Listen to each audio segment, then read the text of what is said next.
Digital मंच पर आपका स्वागत है और मेरा नाम है बलराम योगी। और पिछली क्लास में मैंने आपको जालोर के इतिहास के बारे में बताया था और मैंने पिछली क्लास में आपको बताया था कि जो कानड़देव चौहान आते हैं उनके द्वारा जो अलाउद्दीन खिलजी का जो सेनापति आता है एन उल मुल्क मुल्तानी, और उस मुल्तानी के साथ में कानड़देव चौहान के द्वारा अलायंस अर्थात संधि कर ली जाती है, अर्थात दोनों के मध्य में संधि हो जाती है। और उस संधि के तहत जो कानड़देव चौहान के प्रिय पुत्र आते हैं विरमदेव सोनगरा, उसको अलाउद्दीन खिलजी के दरबार में दिल्ली भेज दिया जाता है। तो आज अपन उसी श्रृंखला में आगे बढ़ते हुए आगे की चर्चा करने वाले हैं।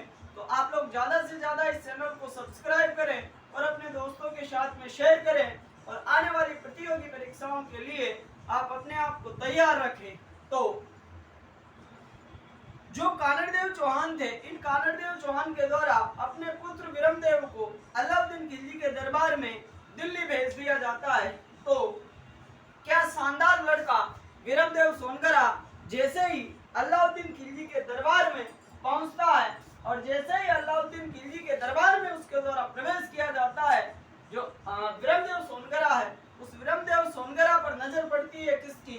अलाउद्दीन खिलजी की जो पुत्री आती है फिरोजा, जिसको इतिहास में प्रेमिका फिरोजा के नाम से जाना जाता है। तो फिरोजा की जैसे ही विरमदेव के ऊपर नजर पड़ती है, फिरोजा विरमदेव पर मोहित हो जाती है और दोनों के बीच में या दोनों के मध्य में प्रेम प्रसंग हो जाता है। अब जो विरमदेव सोनगरा थे वो अपने जब भवन में जाते हैं तो फिरोजा पीछे पीछे अपने प्यार का इजहार करने के लिए विरमदेव के पीछे जाती और विरमदेव से जब चाहे तब बात करने के बारे में सोचती। और एक दिन मौका देखकर फिरोजा ने विरमदेव से कहा कि आई लव यू। तो ऐसे फिरोजा के द्वारा अपने प्यार का इजहार कर दिया जाता है। फिर जब विरमदेव सोनगरा को ये पता चला कि यार ये फिरोजा अपन से प्रेम करती है, तो विरमदेव सोनगरा ने कहा कि भाई फिरोजा, तू मेरे से प्रेम करती है, ये बात सत्य है, लेकिन तेरा और मेरा मामला सेट नहीं हो सकता। इतने में फिरोजा ने कहा कि कारण तो बता, क्या क्यों नहीं हो सकता फिट? तो उसने कहा कि देख, तेरे पिताजी और तू मुसलमान है और हम क्या है, हिंदू राजपूत चौहान, और आप तुर्क हो, तो ऐसे करके अपना मामला सेट नहीं हो सकता। लेकिन फिरोजा का भी रंगीन जीवड़ा था, तो फिरोजा ने ठान लिया कि मैं विरमदेव को अपना बनाकर रहूंगी। तो होता क्या है, जो फिरोजा थी ये बार बार विरमदेव के पीछे रहती। तो एक दिन होता क्या है, अलाउद्दीन खिलजी को पता चल जाता है कि विरमदेव और फिरोजा के मध्य में कुछ न कुछ तो है। तो जब उन दोनों के बीच की बात अलाउद्दीन खिलजी को पता चली, तो अलाउद्दीन खिलजी ने कहा कि भाई फिर जो विरमदेव, तू मेरी लड़की से शादी कर ले यार, सुंदरता में नंबर 1 है, तेरे को इसमें ऐसी कौन सी कमी है, इसकी वजह से तू मना कर रहा है। तो विरमदेव ने भी अपने दिल पर पत्थर रखकर बोल दिया कि साहब, मैं अपने पिताजी के पास में मोबाइल फोन से बात करके आपको डिस्कशन करके थोड़ी देर में बताने वाला हूँ। तो विरमदेव के द्वारा अपने पिता कानड़देव चौहान के पास में मैसेज भिजवाया गया कि पापा, मैं यहाँ पे शादी करने वाला हूँ और फिरोजा को आपकी बहू बनाकर लाने वाला हूँ। तो जो कानड़देव सोनगरा थे, तो कानड़देव सोनगरा ने विरमदेव से कहा कि यार लाला, तुझे किस काम के लिए भेजा गया था और तू कर क्या रहा है? तो जो कानड़देव चौहान थे, उस कानड़देव चौहान ने कहा कि तू ऐसा कर, वापस आ जा। तो विरमदेव जो सोनगरा थे वो अपने पापा की बात सुनकर रातों रात दिल्ली से रवाना हुआ और कहाँ पे आ गया, जालोर में। अब अलाउद्दीन खिलजी की जो पुत्री थी फिरोजा, वह विरमदेव के प्रेम में या विरमदेव के विरह में दिन रात पपैया, कोयलड़ी ऐसे गीत गाकर अपने प्रेम का इजहार करती। तो फिरोजा ने अपनी हालत ऐसी बना ली कि अलाउद्दीन खिलजी को एकदम क्रोध आ गया और अलाउद्दीन खिलजी ने फिरोजा से कहा कि बेटा, तू टेंशन मत कर, तूने विरमदेव को मांगा है तो मैं विरमदेव को जिंदा या मुर्दा तेरे पास लाकर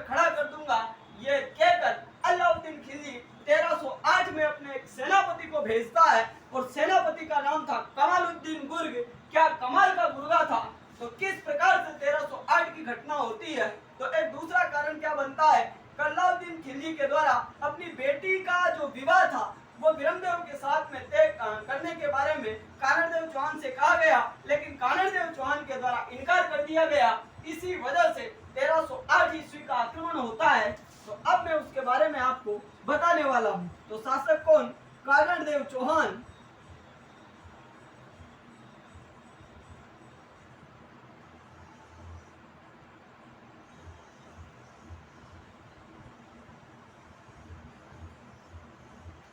कानड़देव चौहान और इधर समकालीन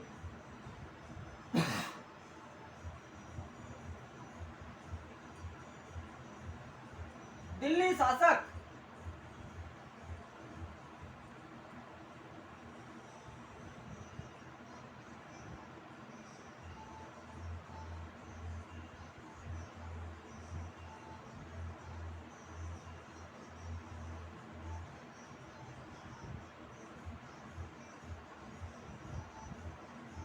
और इनके सेनापति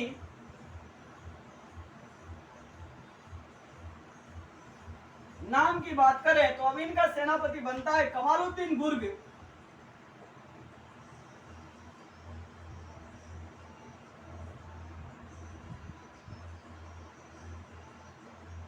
और घटना कब की, 1308 ईस्वी का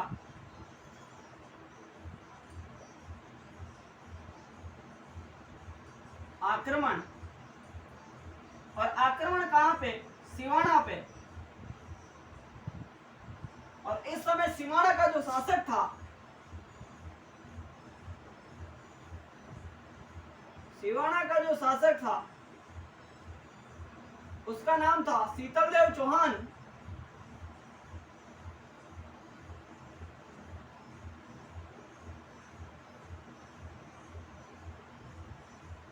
क्योंकि अब आप मेरे से पूछोगे कि सर इसमें जालौन में सिवाना का मैटर कहां से इन्वॉल्व हो गया।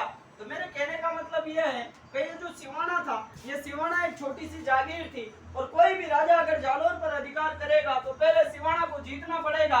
और सिवाना पर कानड़देव चौहान के एक दूर के रिश्तेदार शीतलदेव चौहान का शासन हुआ करता था। और शीतलदेव चौहान के जो सेनापति थे उनका नाम था भांवले पंवार। क्या बावड़ा इंसान था भांवले पंवार।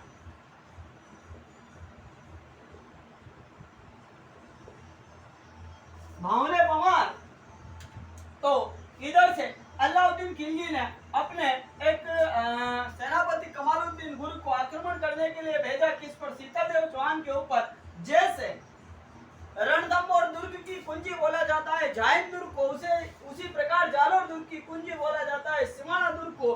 कोई भी राजा जालोर पर तभी अधिकार कर सकता है जब वो सिवाना को जीत सकता है। इसी वजह से जो अलाउद्दीन खिलजी आते हैं उसके द्वारा यह सोचा गया कि पहले सिवाना पर आक्रमण करते हैं और सिवाना के शासक को डिफीट करते हैं, उसी के बाद में अपन जालोर पर आक्रमण करेंगे। इसी उद्देश्य से अलाउद्दीन खिलजी ने अपने कमाल के गुर्गे अर्थात कमालुद्दीन गुर्ग को आक्रमण करने के लिए भेजा, कहां पे, सिवाना पर। और दोनों की सेनाओं के मध्य में युद्ध होता है। वैसे युद्ध से पहले की मैं बात बताऊं तो कमालुद्दीन गुर्ग के द्वारा काफी लंबे समय तक घेराबंदी की जाती है, लेकिन जब सिवाना को नहीं जीत सका तो लालच देने पर अर्थात इस कमालुद्दीन गुर्ग के द्वारा इस भांवले पंवार को क्या दिया गया, लालच दिया गया। और इस भांवले पंवार ने सिवाना दुर्ग के गुप्त रास्ते इस गुर्गे को बता दिए अर्थात कमालुद्दीन गुर्ग को बता दिए और दोनों की सेनाओं के मध्य में युद्ध होता है।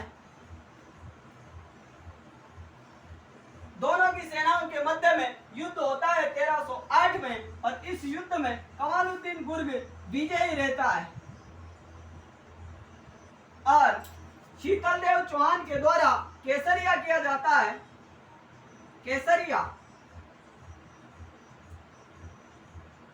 और इस युद्ध में इसकी क्या हो जाती है, हार हो जाती है और यह शीतलदेव चौहान केसरिया करता हुआ वीर गति को प्राप्त होता है। और इस सिवाना का नाम बदलकर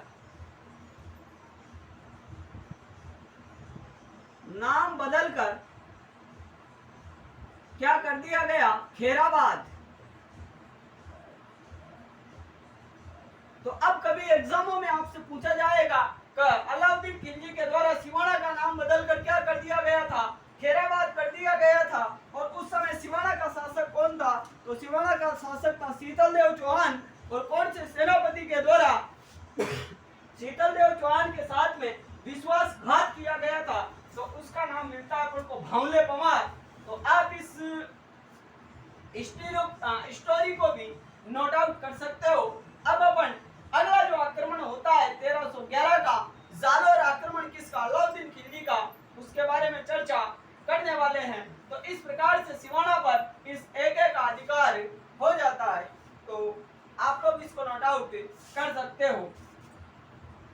अब अपन किस प्रकार से जालोर पर इस अलाउद्दीन खिलजी के द्वारा आक्रमण किया जाता है उसके बारे में चर्चा करने वाले हैं।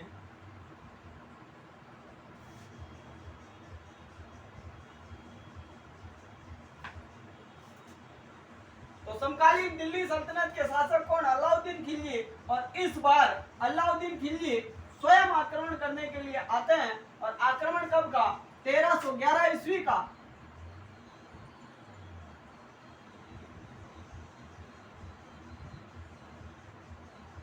जालोर पर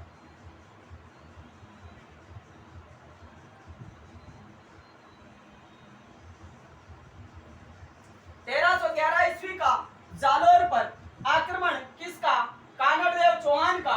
और इधर बात करें अपन शासक की, तो जो जालोर थी, इस जालोर के जो शासक थे उन शासक का नाम था कानड़देव चौहान। उस शासक का नाम क्या था, कानड़देव चौहान। और आगे अगर अपन बात करें तो ये जो कानड़देव चौहान थे, इन कानड़देव चौहान के साथ में इन्हीं के एक पुत्र आते हैं और पुत्र का नाम था विरमदेव सोनगरा।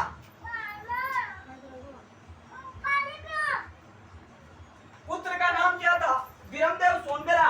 और होता क्या है, इस अलाउद्दीन खिलजी के द्वारा इस कानड़देव चौहान के ऊपर आक्रमण किया जाता है। और एक तरफ जालोर के शासक कानड़देव सोनगरा और इनके पुत्र विरमदेव सोनगरा, और दूसरी तरफ दिल्ली सल्तनत के शासक अलाउद्दीन खिलजी। और अलाउद्दीन खिलजी ने फिरोजा से बोल ही रखा था कि बेटी चाहे जिंदा लाऊं या मुर्दा, लेकिन विरमदेव को तेरे पास में लाकर तेरी शादी करवाऊंगा और उस शादी में मैं भी डिस्को डांस करूंगा। ऐसा किसने बोला, अलाउद्दीन खिलजी ने।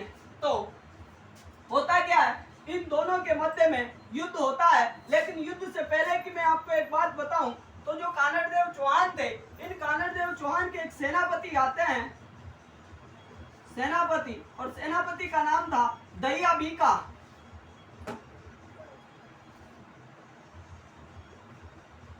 तो होता क्या है, इस अलाउद्दीन खिलजी के द्वारा काफी लंबे समय तक घेराबंदी की जाती है। लेकिन घेराबंदी के बावजूद भी यह अलाउद्दीन खिलजी इस जालोर को नहीं जीत सका था। इसी वजह से यह जो कानड़देव चौहान का जो सेनापति आता है दहिया बीका, इस दहिया बीका को अलाउद्दीन खिलजी के द्वारा क्या दे दिया गया, लालच दे दिया गया और इसने गुप्त रास्ते बता दिए। और फिर इस प्रकार से इन दोनों शासकों के मध्य में यह युद्ध होता है। और युद्ध में जो कानड़देव चौहान थे, इनके द्वारा केसरिया,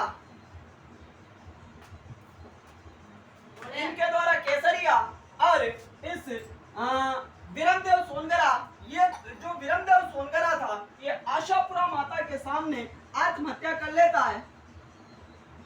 आशापुरा माता के सामने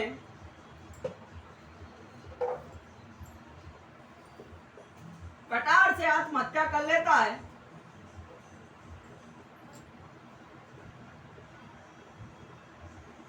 कटार से क्या कर लेता है, आत्महत्या कर लेता है। कौन कर लेता है, विरमदेव। और युद्ध का परिणाम यह रहता है कि अलाउद्दीन खिलजी इस युद्ध में विजयी रहता है और यह कानड़देव सोनगरा वीरगति को प्राप्त हो जाता है। लेकिन अलाउद्दीन खिलजी ने अपनी पुत्री से कह रखा था कि मैं जिंदा या मुर्दा तेरे पास जरूर लेके आऊंगा। इसी वजह से जैसे ही इस विरमदेव सोनगरा की मृत्यु होती है, इसका सिर एक थाल में सजाया गया और उस सिर को बेगम बेगम फिरोजा के सामने, जो अलाउद्दीन खिलजी की प्रिय पुत्री थी, उसके सामने ले जाया गया। और जैसे ही उस थाल से वस्त्र को हटाया गया तो जो फिरोजा थी वो फिरोजा बिरमदेव का मुंह देखकर अर्थात सिर देखकर रोने लग जाती है। लेकिन फिरोजा ने भी क्या कहा कि मैं सच्चे दिल से मोहब्बत करती हूँ। इसी वजह से फिरोजा ने वरमाला निकाली और डायरेक्ट डाल दी किसके गले में, विरमदेव के गले में, और कहा कि विरमदेव इस जन्म में तू मेरा नहीं हो सका, लेकिन अगले जन्म में तू मेरा ही बनेगा। ऐसा कहकर इसने क्या कर ली, उसके साथ में शादी कर ली।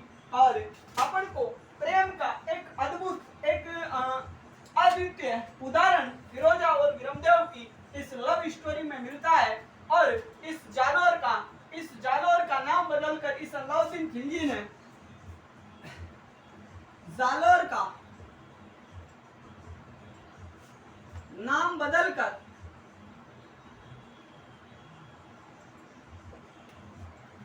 एक के द्वारा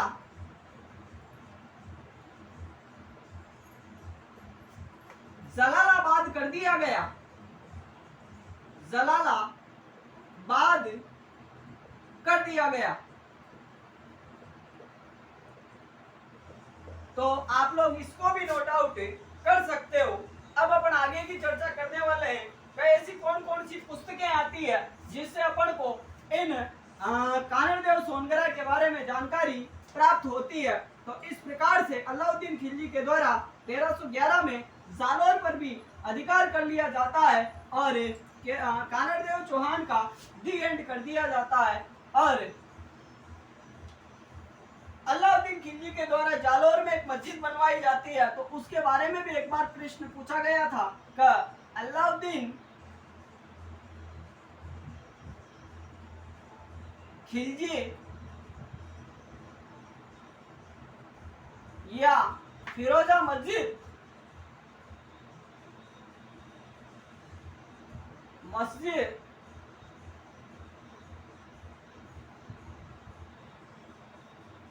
जालौर में स्थित है। एक ही मस्जिद या फिरोजा मस्जिद जालौर में स्थित है।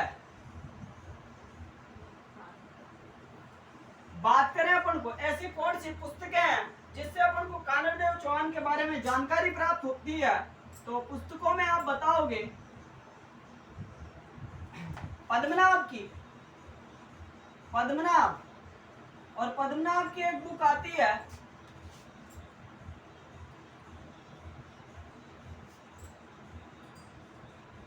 कानड़देव प्रबंध। एक आते हैं विद्वान फरिश्ता, इनकी एक बुक आती है तारीख ए फरिश्ता। फरिश्ता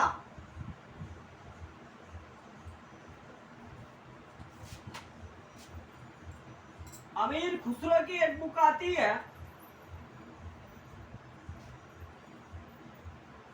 खजाइनुल फुतर।